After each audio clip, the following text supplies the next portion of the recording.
ஓம் ஸ்ரீ குருப்யோ நம. ஸ்ரீ மகாபரிவாஜனம் மகாபரிவாஜனம். இன்றைக்கி தெய்வத்தின் குரல் பாகம் 5 சங்கர சரித்தம் என்ற தலைப்பில் பிரிவாக சொல்கிறது மேலே வாசிக்கிறேன். இது பக்கம் 887 ஆரம்பிக்கிறது.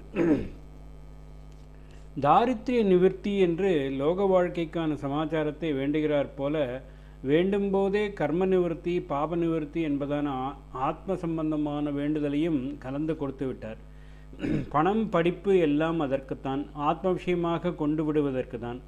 காமம் உள்பட எல்லாமே அதற்குத்தான் சிருஷ்டியில் வைத்திருக்கிறது. சிருஷ்டியில் யாரும் சிரஞ்சீவியாக இருக்க முடியாது. பகவானே ரொம்ப அபூர்வமாக அப்படி வைத்த ரொம்ப கொஞ்சம் பேரை தவிர பாக்கு பேர் செத்துத்தான் போக வேண்டும் என்று சிருஷ்டி நியதி.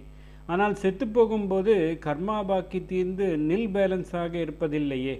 அப்படி இருந்தால்தானே சிருஷ்டியிலிருந்து விடுபட்டு பரமாத்மாவுடன் சேரலாம். ஆனால் அப்படி இல்லையே. இந்த மாதிரி இருக்கும்போது அந்த ஆவிக்கு இன்னொரு சான்ஸ், அதுவும் தப்பினால் அப்புறமும் பல சான்ஸ்கள் என்று ஜென்மாவாக கொடுத்துத்தானே அவற்றிலாவது கர்மாவை கழித்துக்கொள்ள வாய்ப்புகள் தர வேண்டியிருக்கிறது. இப்படி ஒரு ஜீவன் ஜென்மாக்கள் எடுக்கணும் என்றால் அதற்காக ஒரு அப்பா அம்மாவுக்கு காமம் இருந்தால்தானே முடியும்.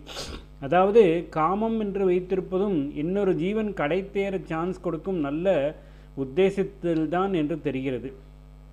இப்படித்தான் பணத்தால், சாப்பாட்டால், வீட்டால், வைத்தியத்தால் சரீரக்ஷணை செய்து கொள்வதும் படிப்பால் அறிவு அபிவிருத்தி செய்து கொள்வதும் கூட ஒவ்வொரு ஸ்டேஜ் வரை ஆத்ம விஷயமாக போவதற்கே உதவி செய்யத்தான். என்ன அளவில் எந்த ஸ்டேஜ் வரையில் என்று தெரியாமல் நாம் மிஸ்யூஸ் பண்ணி கொள்வதில்தான் ஒரே அனர்த்தமாகிறது. அர்த்தம் அனர்த்தம் என்று ஆச்சாரியாலே பஜகோவிந்தத்தில் இதை சொல்கிறார். அது மூடமதிக்கு அட்ரஸ் பண்ணியது. பஜகோவிந்தம் மூடமதே என்பதையும் ஞாபகத்தில் வைத்து கொள்ள வேண்டும்.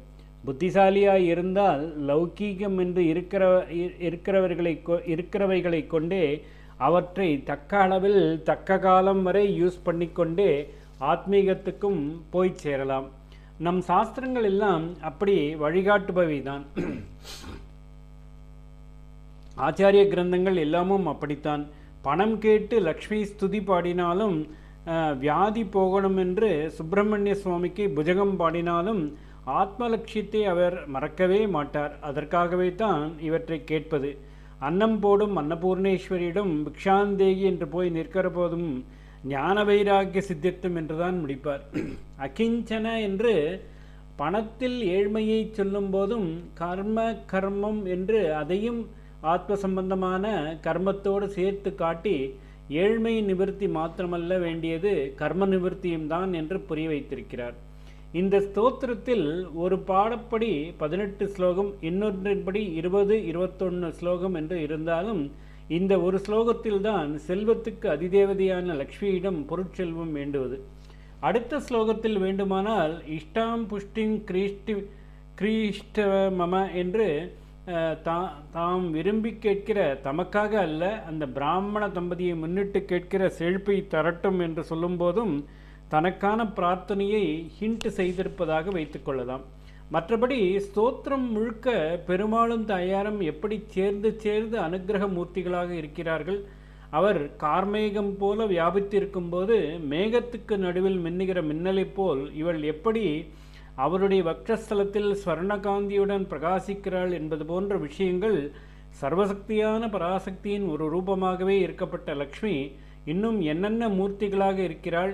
லக்ஷ்மி ரூபத்தில் அவளுடைய வர்ணனை என்ன, பெருமை என்ன என்றபடியான சமாச்சாரங்கள் தான் இருக்கின்றனவே தவிர திரைவத்திற்கான பிரார்த்தனை இல்லை. இப்படி அநேக விஷயங்களை, கவிதை அழகுகளை, பக்தி பாவங்களை தெரிவித்து ஸ்லோகங்கள் சொல்லிக்கொண்டு போகும்போது ஒரு ஸ்லோகத்தில்தான் எதற்காக பிரார்த்திக்க ஆரம்பித்தாரோ அந்த விஷயத்தை சொல்லியிருக்கிறார். லோகமாதாவிடம் போய் ரொம்ப ஒன்றும் முறையிட வேண்டியதில்லை, துளிப்போர காட்டிவிட்டாலே போரும் என்கிற ரீதியில் பாடியிருக்கிறார். அதிலே முறையீட்டை சாரமாக வடித்து கொடுத்து விட்டார். ரொம்ப தீனமாக பக்ஷி குஞ்சு மாதிரி ஸ்வயமாக ஒன்றும் பண்ணிக்கொள்ள தெரியாமல் இருக்கும் இந்த அம்மாளுக்கு அருள்மழையை கொட்டு என்று சொல்ல வந்ததையும் கூட அம்மாள் என்று சொல்லாமலேயே வியங்கியமாக தெரிவித்திருப்பது ரசமானது. ஓம் ஸ்ரீ குருப்யோ நமः. ஸ்ரீ மகாபரிவாஜனம்.